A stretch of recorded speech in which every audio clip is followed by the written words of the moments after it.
ನಮಸ್ಕಾರ ಸ್ನೇಹಿತರೆ. ಇತ್ತೀಚೆಗಷ್ಟೇ ಚೆನ್ನಮ್ಮನವರ ಅಂತ್ಯಕ್ರಿಯೆಯಲ್ಲಿ ಭವಾನಿ ರೇವಣ್ಣರವರೇ ಸಿಕ್ಕಾಪಟ್ಟೆ ಓಡಾಡ್ತಿದ್ರು.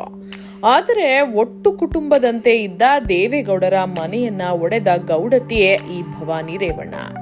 ಮಗ ಜೈಲು ಸೇರಿದ ಮೇಲೆ ಭವಾನಿ ರೇವಣ್ಣರವರ ದುರಹಂಕಾರ ಸ್ವಲ್ಪ ಮಟ್ಟಿಗೆ ಕಡಿಮೆ ಆಗಿದೆ. ಆದರೆ ಭವಾನಿ ರೇವಣ್ಣನವರ ಕಾಂಟ್ರವರ್ಸಿಗಳು ಒಂದೊಂದಲ್ಲ. ಯಾರು ಈ ಭವಾನಿ ರೇವಣ್ಣ? ಪ್ರತಿದಿನ ರಾತ್ರಿ ಇವರಿಗೆ ಎಣ್ಣೆ ಕುಡಿಯೋ ಚಟ ಇದೆಯಾ? ಇದರ ಬಗ್ಗೆ ಹಾಸನದ ಜನರು ಹೇಳೋದಾದ್ರೂ ಏನು?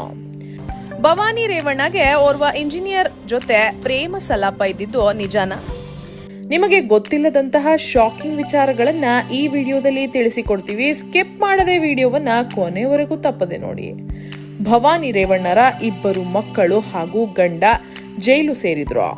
ಇವರ ಕುಟುಂಬಕ್ಕೆ ದೇವರು ಸರಿಯಾಗಿ ಬುದ್ಧಿ ಕಲಿಸಿದ್ದಾನೆ ಅಂತ ನಿಮಗೂ ಕೂಡ ಅನ್ಸಿದ್ರೆ ಈ ವಿಡಿಯೋವನ್ನ ತಪ್ಪದೆ ಲೈಕ್ ಮಾಡಿ ಸ್ನೇಹಿತರೆ. ಹಾಗೂ ಮುಂದಿನ ಚುನಾವಣೆಯಲ್ಲಿ ಭವಾನಿ ರೇವಣ್ಣ ಅವರು MLA ಅಥವಾ MP ಆಗೋಕೆ ಲಾಯಕ್ಕಿದ್ದಾರಾ? ಹೌದು ಅನ್ನೋ ಹಾಗಿದ್ರೆ ಎಸ್ ಅಂತ, ಇಲ್ಲ ಅನ್ನೋ ಹಾಗಿದ್ರೆ ನೋ ಅಂತ ಕಮೆಂಟ್ ಮಾಡಿ ನಿಮ್ಮ ಅಭಿಪ್ರಾಯವನ್ನ ತಿಳಿಸಿ. ಭವಾನಿ ರೇವಣ್ಣ ಅಂದ್ರೆ ಕೇವಲ ರೇವಣ್ಣರ ಹೆಂಡತಿ ಮಾತ್ರ ಆಗಿರ್ಲಿಲ್ಲ, ಬದಲಿಗೆ ಹಾಸನದ ಪವರ್ ಸೆಂಟರ್ ಆಗಿದ್ರು. ಹಾಸನದಲ್ಲಿ ಒಂದು ಮಾತಿದೆ, ಯಾವುದೇ ಕೆಲಸ ಆಗಬೇಕಾದ್ರೂ ಅದಕ್ಕೆ ರೇವಣ್ಣರ ಒಪ್ಪಿಗೆ ಇರಬೇಕು ಅಂತ. ರೇವಣ್ಣರ ಕೈಲಿ ಆಗದೇ ಇರುವಂತಹ ಕೆಲಸ ಏನಾದ್ರೂ ಇದ್ರೆ ಅದನ್ನ ಭವಾನಿ ರೇವಣ್ಣ ಅವರು ಮಾಡಿ ಮುಗಿಸ್ತಾರೆ ಅನ್ನುವಂತಹ ಮಾತಿದೆ. ಇವರ ಹುಟ್ಟು ಹಬ್ಬಕ್ಕೆ ಲಕ್ಷಾಂತರ ಜನಕ್ಕೆ ಊಟ ಹಾಕೋದೇನು, ಬ್ಲಡ್ ಡೊನೇಷನ್ ಕ್ಯಾಂಪ್ಗಳು ಮಾಡೋದೇನು, ಇವರು ದೊಡ್ಡ ಲೀಡರ್ ಆಗಿ ಬೆಳೀತಾರೆ ಅಂತ ಪ್ರತಿಯೊಬ್ರು ಕೂಡ ಭಾವಿಸಿದ್ರು. ಆದರೆ ಇವರ 1.5 ಕೋಟಿ ರೂಪಾಯಿಯ ಕಾರ್ಗೆ ಒಂದು ಬೈಕ್ ಡಿಕ್ಕಿ ಹೊಡೆದಾಗ ಇವರ ಅಸಲಿ ಮುಖ ಕಳಚಿ ಬೀಳ್ತು. ಯಾಕಂತಂದ್ರೆ ಮನುಷ್ಯನಿಗೆ ಏನಾಯ್ತು ಎಂಬ ಚಿಂತೆ ಇವರಿಗೆ ಇರಲಿಲ್ಲ. ಬದಲಿಗೆ ಕಾರ್ ಸ್ಕ್ರಾಚ್ ಆಯ್ತು ಎಂಬುವ ಕೋಪದಿಂದ ಅವನನ್ನು ಸುಟ್ಟು ಹಾಕಿ ಎಂಬ ಕೋಪವೇ ಜಾಸ್ತಿ ಇತ್ತು. ನಿಜಕ್ಕೂ ಭವಾನಿ ರೇವಣ್ಣ ಅವರು ಹುಟ್ಟಿದಾಗ ಅಷ್ಟೊಂದು ಆಗರ್ಭ ಶ್ರೀಮಂತರ? ಇವರು ದೊಡ್ಡಮನೆ ದೇವೇಗೌಡರ ಸೊಸೆಯಾಗಿದ್ದಾದ್ರೂ ಹೇಗೆ? ಇವರ ಕಂಪ್ಲೀಟ್ ಲೈಫ್ ಸ್ಟೋರಿ ನಿಮಗಾಗಿ. ಇನ್ನು ಭವಾನಿ ರೇವಣ್ಣ ಅವರು ಮೈಸೂರಿನ KR ನಗರದ ಸಾಲಿಗ್ರಾಮದಲ್ಲಿ ಜನಿಸಿದ್ರು.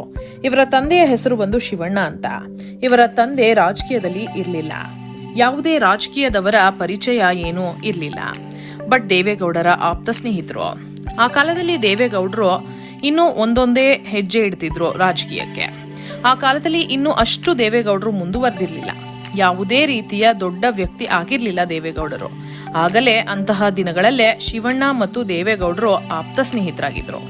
ಶಿವಣ್ಣ ಅವರ ಆಸ್ತಿ ಬಗ್ಗೆ ಮಾತನಾಡೋ ಹಾಗಿದ್ರೆ ಅವರು ಅಂತಹ ಆಗರ್ಭ ಶ್ರೀಮಂತರು ಆಗದೇ ಹೋದ್ರೂ ಕೂಡ ಜೀವನ ಮಾಡೋದಕ್ಕೆ ಏನೂ ತೊಂದರೆ ಇರಲಿಲ್ಲ. ಸ್ವಲ್ಪ ಜಮೀನಿತ್ತು, ಅದರಲ್ಲಿ ಕೃಷಿ ಮಾಡಿಕೊಂಡು ತಮ್ಮ ಜೀವನವನ್ನ ಸಾಗಿಸ್ತಾ ಇದ್ರು. ಆದರೆ ಅವರ ಮಗಳಾದ ಭವಾನಿ ರೇವಣ್ಣರನ್ನು ತುಂಬಾ ಚೆನ್ನಾಗಿ ಓದಿಸಿದ್ರು ಮತ್ತು ಒಬ್ಬ ಪದವೀಧರೆ ಆಗಿದ್ರು. ಇನ್ನೇನು ದೇವೇಗೌಡರು ಸಚಿವರಾಗ್ತಾರೆ ಅಂತಹ ಸಂದರ್ಭದಲ್ಲಿ 2ನೇ ಮಗ ರೇವಣ್ಣರನ್ನ ಚೆನ್ನಾಗಿ ಓದಿಸ್ಬೇಕು. ಒಂದ್ ವೇಳೆ ಓದಿಸೋಕೆ ಆಗದೆ ಹೋದ್ರೆ ರಾಜಕೀಯದಲ್ಲಿ ಮುಂದುವರಿಯೋಕೆ ಬಹಳ ಕಷ್ಟ ಆಗುತ್ತೆ ಅಂತ ಹೇಳಿ ವಿದ್ಯೆ ಬಹಳ ಇಂಪಾರ್ಟೆಂಟ್ ರಾಜಕೀಯದಲ್ಲಿ ಬೆಳೆಯೋಕೆ ಅಂತಹ ಕಾಲದಲ್ಲಿ ಅಂತ ರೇವಣ್ಣರ ಮೇಲೆ ತುಂಬಾನೇ ಆಸೆ ಇಟ್ಕೊಂಡಿರ್ತಾರೆ ದೇವೇಗೌಡರು. ಆದರೆ ರೇವಣ್ಣ SSLCಗೆ ತಮ್ಮ ಎಜುಕೇಶನ್ ನ ಸ್ಟಾಪ್ ಮಾಡ್ತಾರೆ. ಆಗ ದೇವೇಗೌಡರಿಗೆ ತುಂಬಾನೇ ಚಿಂತೆ ಆಗುತ್ತೆ, ಏನಪ್ಪಾ ಹೀಗಾಗೋಯ್ತು ಅಂತ. ಆಗ ಓದಿರೋ ಒಳ್ಳೆ ಹುಡುಗಿನೇ ತಂದು ಇವನಿಗೆ ಮದುವೆ ಮಾಡಬೇಕು, ಆನಂತರವೇ ಇವನ ಜೀವನದಲ್ಲಿ ಒಳ್ಳೇದಾಗೋದು ಅಂತ ಹೇಳಿ ಯೋಚಿಸಿ ಹೆಣ್ಣು ಹುಡುಕ್ತಾ ಇದ್ರು. ಆಗ ಅವರಿಗೆ ಎಲ್ಲೂ ಅಂತಹ ಓದಿರೋ ಹುಡುಗಿ ಸಿಗಲಿಲ್ಲ. ದೇವೇಗೌಡರ ಅಂತಸ್ತಿಗೆ ತಕ್ಕ ಹುಡುಗಿ ಸಿಕ್ಕರೂ ಕೂಡ ಓದಿರೋ ಅಂತ ಹುಡುಗಿ ಸಿಕ್ತಿರ್ಲಿಲ್ಲ. ಆಗ ಅವರ ನೆನಪಿಗೆ ಹೊಳೆದಿದ್ದು ಶಿವಣ್ಣ ಅವರು, ದೇವೇಗೌಡರ ಆಪ್ತ ಸ್ನೇಹಿತರು. ಆಗ ಅವರನ್ನ ಭೇಟಿ ಮಾಡಿ 2 ಕುಟುಂಬಗಳು ಮಾತನಾಡಿ ಭವಾನಿ ರೇವಣ್ಣರವರನ್ನ 1985ರಲ್ಲಿ ರೇವಣ್ಣರಿಗೆ ಕೊಟ್ಟು ಮದುವೆ ಮಾಡಲಾಯಿತು ಮತ್ತು ಮನೆಯ ಸೊಸೆಯಾಗಿ ಸ್ವೀಕರಿಸ್ತಾರೆ. ಇನ್ನು ಮೊದಲು ರೇವಣ್ಣರ ಫ್ಯಾಮಿಲಿಗೆ ಬಂದ ಈ ಭವಾನಿ ರೇವಣ್ಣ ಅವರು ಬಹಳ ಸೈಲೆಂಟ್ ಆಗಿ ಒಳ್ಳೆ ಒಂದು ಸೊಸೆಯಾಗಿ ಜೀವನವನ್ನ ನಡೆಸ್ತಾ ಇರ್ತಾರೆ. ಇನ್ನು ಎಲ್ಲರ ಮನೆಯಲ್ಲಿ ಯಾವ ರೀತಿ ಇರ್ತಾರೋ ಹಾಗೆ ಇರ್ತಾರೆ. ಆದ್ರೆ ಹೋಗ್ತಾ ಹೋಗ್ತಾ ರಾಜಕೀಯ ಬೆಳವಣಿಗೆಗಳನ್ನ ನೋಡ್ತಾ ಅಂದ್ರೆ ತಮ್ಮ ಮಾವ ದೇವೇಗೌಡರು ಹಾಗೂ ರೇವಣ್ಣರ ತಮ್ಮನಾದ ಕುಮಾರಸ್ವಾಮಿ ಅವರದ್ದು ಈ ರೀತಿ ಎಲ್ಲವನ್ನ ನೋಡ್ತಾ ಅವರಿಗೂ ಕೂಡ ಆಸೆ ಹುಟ್ಕೊಳ್ಳುತ್ತೆ. ಅವರು ಕೂಡ ಇದರ ಬಗ್ಗೆ ಆಸಕ್ತಿ ತೋರಿಸೋಕೆ ಇಷ್ಟಪಡ್ತಾರೆ. 1994ರಲ್ಲಿ ರೇವಣ್ಣರವರು ಶಾಸಕರಾಗಿರ್ತಾರೆ. ಆಗ ತಾನೇ ಪ್ರಜ್ವಲ್ ರೇವಣ್ಣ ಹುಟ್ಟಿ 4 ವರ್ಷ ಕಳೆದಿರುತ್ತೆ. ಆಗ ಭವಾನಿ ರೇವಣ್ಣರವರು ಕೂಡ ರೇವಣ್ಣರ ಜೊತೆ ಸೇರ್ಕೊಂಡು ರಾಜಕೀಯವನ್ನ ಎಲ್ಲ ಕಲಿತಾ ಇರ್ತಾರೆ. ಸುಮಾರು 2000 ಅಷ್ಟರಲ್ಲಿ ಭವಾನಿ ರೇವಣ್ಣ ಇಡೀ ಕುಟುಂಬವನ್ನ ಕಂಟ್ರೋಲ್ಗೆ ತೆಗೆದುಕೊಳ್ತಾರೆ.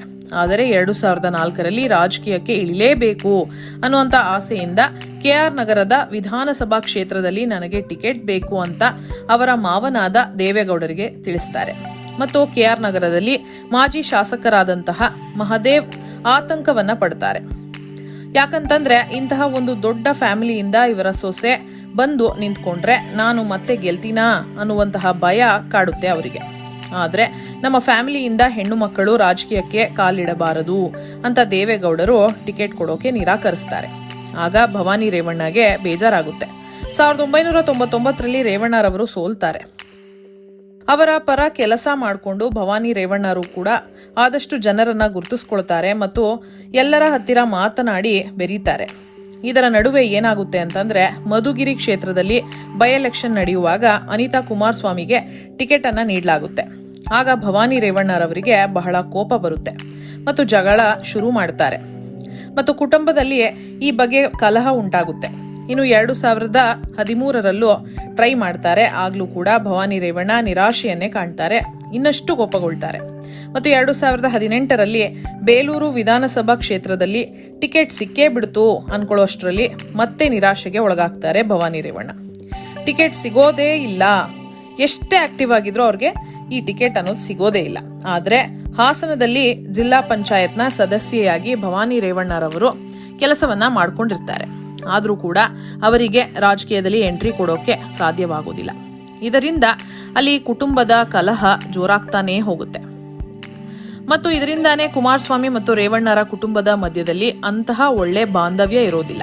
ಭವಾನಿ ರೇವಣ್ಣ ಅವರಿಂದಾನೇ ಈ ಎರಡು ಫ್ಯಾಮಿಲಿಗಳ ಮಧ್ಯೆ ಮಕ್ಕಳು ಕೂಡ ಅಂತಹ ಕಾಂಟ್ಯಾಕ್ಟ್ ನಲ್ಲಿ ಇರೋದಿಲ್ಲ ಅಂತ ಎಲ್ಲರೂ ಕೂಡ ಹೇಳ್ತಾರೆ. ಇದೆಲ್ಲ ನಡೆಯುವಾಗ ದೇವೇಗೌಡರು ಏನ್ ಮಾಡ್ತಾರೆ ಅಂದ್ರೆ ತಮ್ಮ ಸ್ಥಾನವನ್ನೇ ಬಿಟ್ಕೊಡ್ತಾರೆ ಹಾಸನ ಜಿಲ್ಲೆಯಲ್ಲಿ, ಅದು ಕೂಡ ಪ್ರಜ್ವಲ್ ರೇವಣ್ಣರವರಿಗೆ. ಯಾಕಂತಂದ್ರೆ ಭವಾನಿ ರೇವಣ್ಣಗೆ ಸಮಾಧಾನ ಆಗಲಿ ಅಂತ. ಇನ್ನು 2014, 2019ರಲ್ಲಿ ಪ್ರಜ್ವಲ್ ರೇವಣ್ಣರವರು MP ಚುನಾವಣೆಯಲ್ಲಿ ಗೆದ್ದು ಹಾಸನದ ಕಂಟ್ರೋಲ್ ಅನ್ನ ತೆಗೆದುಕೊಳ್ತಾರೆ. ಅಷ್ಟೇ ಅಲ್ಲದೆ ಪ್ರಜ್ವಲ್ ರೇವಣ್ಣ ಮತ್ತು ರೇವಣ್ಣ ಅವರು ಹಾದಿ ತಪ್ಪೋದಕ್ಕೆ ಭವಾನಿ ರೇವಣ್ಣರವರೇ ಕಾರಣ ಅಂತ ಕೂಡ ಎಲ್ಲರೂ ಹೇಳ್ತಾರೆ. ಇನ್ನು ಇವರ ಆಸ್ತಿ ವಿಚಾರಕ್ಕೆ ಬರೋದಾದ್ರೆ ರೇವಣ್ಣಗೆ ಒಟ್ಟು 80 ಕೋಟಿ ಆಸ್ತಿ ಇದೆ. ಬಹುತೇಕ ಅವರ ಆಸ್ತಿ ಇರೋದೆಲ್ಲ ಭವಾನಿ ರೇವಣ್ಣರ ಹೆಸರಿನಲ್ಲಿ. ಭವಾನಿ ರೇವಣ್ಣನೇ ಆಗರ್ಭ ಶ್ರೀಮಂತರು, ಅದು ಕೂಡ ರೇವಣ್ಣರವರಿಗೆ ಕಂಪೇರ್ ಮಾಡಿದ್ರೆ. ಅವರು ಹೇಳೋ ಹಾಗೆ 3 kg ಚಿನ್ನ, 25 ಕ್ಯಾರೆಟ್ನ ವಜ್ರಾಭರಣ ಮತ್ತು 46 kg ಬೆಳ್ಳಿಯನ್ನ ತೋರಿಸ್ಕೊಂಡಿರ್ತಾರೆ. 2021-22ರಲ್ಲಿ ಇವರ ಆದಾಯ ಬಂದು 1,20,00,000 ರೂಪಾಯಿ ಒಂದು ವರ್ಷಕ್ಕೆ ಅಂತ ತೋರಿಸ್ಕೊಂಡಿರ್ತಾರೆ. ಇಷ್ಟೆಲ್ಲ ಇದ್ರೂ ಕೂಡ ಅವರ ಹೆಸರಿನಲ್ಲಿ ಒಂದು ಕಾರ್ ಕೂಡ ಇಲ್ಲ ಅಂತ ತೋರಿಸ್ಕೊಂಡಿರ್ತಾರೆ. ಇದು ಎಷ್ಟು ನಿಜ ಅಥವಾ ಸುಳ್ಳು ಅಂತ ನಿಮ್ಗೆ ಗೊತ್ತಿರುತ್ತೆ. ಇನ್ನು ಇವರ 1.5 ಕೋಟಿ ಕಾರ್ಗೆ ಬೈಕ್ ಡಿಕ್ಕಿ ಹೊಡೆದಾಗ ಇವರ ಒಂದು ಮುಖವಾಡ ಬಯಲಾಗಿ ಹೋಗುತ್ತೆ. ಇಡೀ ಹಾಸನ್ ಜನಾಂಗ ನೋಡೋ ಹಾಗೆ ಇವರು ಹೇಗೆ ವರ್ತಿಸ್ತಾರೆ ಅಂದ್ರೆ ಮನುಷ್ಯನಿಗೆ ಬೆಲೆನೇ ಇಲ್ಲ, ಕಾರ್ಗೆ ಮಾತ್ರ ಬೆಲೆ ಅನ್ನೋ ಹಾಗೆ ಕಿರ್ಚಾಡ್ತಾರೆ, ಕೂಗಾಡ್ತಾರೆ, ಸುಟ್ಟಾಕ್ರು ಅವನನ್ನ ಅಂತಾರೆ. ಒಬ್ಬ ಸಾಮಾನ್ಯ ಜನರಿಗೆ ಹೇಗೆ ಬೈತಾರೆ, ಅವಾಚ್ಯ ಪದಗಳನ್ನ ಬಳಸ್ತಾರೆ ಅಂತ ಎಲ್ಲರೂ ಕೂಡ ನೋಡಿದ್ದಾರೆ. ಈ ದರ್ಪದ ನಡುವೆ ಇಡೀ ದೇಶವೇ ಇವರ ಕುಟುಂಬದ ಕಡೆ ತಿರುಗಿ ನೋಡೋ ಹಾಗೆ ಒಂದು ಸಂಗತಿ ನಡೆದು ಹೋಗುತ್ತೆ. ಅದೇ ಪ್ರಜ್ವಲ್ ರೇವಣ್ಣರವರ ಪೆನ್ ಡ್ರೈವ್ ಪ್ರಕರಣ. ಅಷ್ಟೇ ಅಲ್ಲದೆ ಸಂತ್ರಸ್ತೆ ಒಬ್ಬಳ ಕಿಡ್ನಾಪ್ ಮಾಡೋದರ ಹಿಂದೆ ಭವಾನಿ ರೇವಣ್ಣರದ್ದೇ ಕೈವಾಡ ಇತ್ತು ಅಂತ ಹೇಳಿ SIT ನೋಟಿಸ್ ಕೂಡ ಕೊಡುತ್ತೆ. ಆಗ ನಿರೀಕ್ಷಣಾ ಜಾಮೀನನ್ನ ಕೂಡ ಪಡೀತಾರೆ ಈ ಭವಾನಿ ರೇವಣ್ಣರವರು. ಇದಷ್ಟೇ ಅಲ್ಲದೆ ಹಾಸನದ ಮಾಜಿ ಶಾಸಕರಾದ ಪ್ರೀತಂ ಗೌಡರವರು ಗಂಭೀರ ಆರೋಪವನ್ನ ಮಾಡಿದ್ದಾರೆ. ಅದು ಕೂಡ ಹೆಚ್ಚಾಗಿ ಭವಾನಿ ರೇವಣ್ಣರ ಮೇಲೇನೆ. ಅವರು ಹೇಳೋ ಪ್ರಕಾರ ಅಮ್ಮ ಮತ್ತು ಮಗನಿಗೆ ಅಂದ್ರೆ ಭವಾನಿ ರೇವಣ್ಣ ಮತ್ತು ಪ್ರಜ್ವಲ್ ರೇವಣ್ಣಗೆ ರಾತ್ರಿ ಆಯ್ತಂದ್ರೆ ಅವರಿಗೆ ಎಣ್ಣೆ ಬೇಕೇ ಬೇಕು. ಅವರು ಮದ್ಯಪಾನವನ್ನ ತೆಗೆದುಕೊಳ್ತಾರೆ ಮತ್ತು ಅವರಿಗೆ ಅವರ ಮೇಲೆ ಕಂಟ್ರೋಲ್ ಇರೋದಿಲ್ಲ, ತುಂಬಾನೇ ಕೆಟ್ಟ ಪದಗಳನ್ನ ಉಪಯೋಗಿಸ್ತಾರೆ, ತುಂಬಾ ದರ್ಪ ದುರಹಂಕಾರದಿಂದ ಮೆರೀತಾರೆ ಅನ್ನುವಂತಹ ಆರೋಪವನ್ನ ಮಾಡಿದ್ದಾರೆ. ಅಷ್ಟೇ ಅಲ್ಲದೆ ಪ್ರಜ್ವಲ್ ರೇವಣ್ಣರ ಮಾಜಿ ಡ್ರೈವರ್ನ ಮೇಲೆ ಬೇನಾಮಿ ಆಸ್ತಿಗಳನ್ನ ಮಾಡಿರ್ತಾರೆ. ಆಗ ವಾಪಸ್ ಕೊಡೋಕೆ ನಿರಾಕರಿಸಿದಾಗ ದೌರ್ಜನ್ಯ ಎಸಗಿದ್ರಂತೆ ಭವಾನಿ ರೇವಣ್ಣ ಮತ್ತು ಪ್ರಜ್ವಲ್ ರೇವಣ್ಣ. ಆ ಡ್ರೈವರ್ನ ಹೆಂಡತಿ ಗರ್ಭಿಣಿ ಅಂತ ಕೂಡ ನೋಡದೆ ಭವಾನಿ ರೇವಣ್ಣ ಅವರನ್ನ ಕಾಲಿಂದ ಒದ್ದಿದ್ರಂತೆ. ಈ ಒಂದು ಆರೋಪ ಕೂಡ ಅವರ ಮೇಲಿದೆ. ಇನ್ನು ಭವಾನಿ ರೇವಣ್ಣಗೆ ಒಬ್ಬ ಇಂಜಿನಿಯರ್ ಜೊತೆ ಒಂದು ಪ್ರೇಮ ಸಲ್ಲಾಪ ನಡೀತಿತ್ತು. ಆತ ಕೂಡ ನಿಗೂಢವಾಗಿ ರೋಡ್ ಆಕ್ಸಿಡೆಂಟ್ನಲ್ಲಿ ಸತ್ತು ಹೋದ ಎಂಬುವ ರೂಮರ್ಗಳು ಕೂಡ ಹರಿದಾಡಿತ್ತು. ಆ ಆಕ್ಸಿಡೆಂಟ್ನ ರೇವಣ್ಣನೇ ಮಾಡಿಸಿದ್ದು ಅಂತ ಜನ ಹೇಳ್ತಾರೆ. ಇದು ಎಷ್ಟು ನಿಜಾನೋ ಸುಳ್ಳೋ ಗೊತ್ತಿಲ್ಲ, ಆದರೆ ಇವತ್ತಿಗೂ ಕೂಡ ಈ ಮಾತು ಇದೆ. ನಿಮಗೆಲ್ಲ ಗೊತ್ತಿರೋ ಹಾಗೆ ಕಳೆದ ವರ್ಷ ಆಗಸ್ಟ್ನಲ್ಲಿ ನ್ಯಾಯಾಲಯವು ಒಂದು ತೀರ್ಪನ್ನ ಕೊಟ್ಟು ಜೀವಾವಧಿ ಶಿಕ್ಷೆಯನ್ನ ವಿಧಿಸಿದೆ ಪ್ರಜ್ವಲ್ ರೇವಣ್ಣರವರ ಮೇಲೆ. ಇದಾದ ಮೇಲೆ ಭವಾನಿ ರೇವಣ್ಣ ಕುಗ್ಗಿ ಹೋಗಿದ್ದಾರೆ ಅಂತ ಎಲ್ಲರೂ ಕೂಡ ಹೇಳ್ತಿದ್ದಾರೆ. ಆದರೆ ದರ್ಪ ದುರಹಂಕಾರದಿಂದ ಮೆರೆದ ಭವಾನಿ ರೇವಣ್ಣಗೆ ಎಲ್ಲರೂ ಈ ರೀತಿ ಆಗಿದ್ದು ಒಳ್ಳೇದಾಯ್ತು ಅಂತಾನೆ ಹಿಡೀ ಶಾಪವನ್ನ ಹಾಕ್ತಿದ್ದಾರೆ.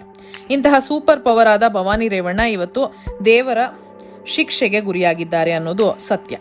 ಅದಕ್ಕೆ ದೇವರು ಕೊಟ್ಟು ನೋಡ್ತಾನೆ, ಕಿತ್ಕೊಂಡು ನೋಡ್ತಾನೆ, ಇದ್ದಾಗ ಬೀಗಬಾರ್ದು, ಮೆರಿಬಾರ್ದು ಅಂತ ಹೇಳೋದು. ನಿಮ್ಗೇನನ್ಸುತ್ತೆ ಸ್ನೇಹಿತರೆ? ರೇವಣ್ಣ ಮತ್ತು ಪ್ರಜ್ವಲ್ ರೇವಣ್ಣರವರು ಹಾಳಾಗೋಕೆ ಕಾರಣನೇ ಈ ಭವಾನಿ ರೇವಣ್ಣನ. ನಿಮ್ಮ ಅನಿಸಿಕೆ ಅಭಿಪ್ರಾಯಗಳನ್ನ ದಯವಿಟ್ಟು ಕಮೆಂಟ್ ಮಾಡೋದನ್ನ ಮಾತ್ರ ಮರಿಬೇಡಿ. ಹಾಗೆ ಈ ವಿಡಿಯೋವನ್ನ ತಪ್ಪದೆ ಎಲ್ಲರಿಗೂ ಶೇರ್ ಮಾಡಿ. ಧನ್ಯವಾದಗಳು.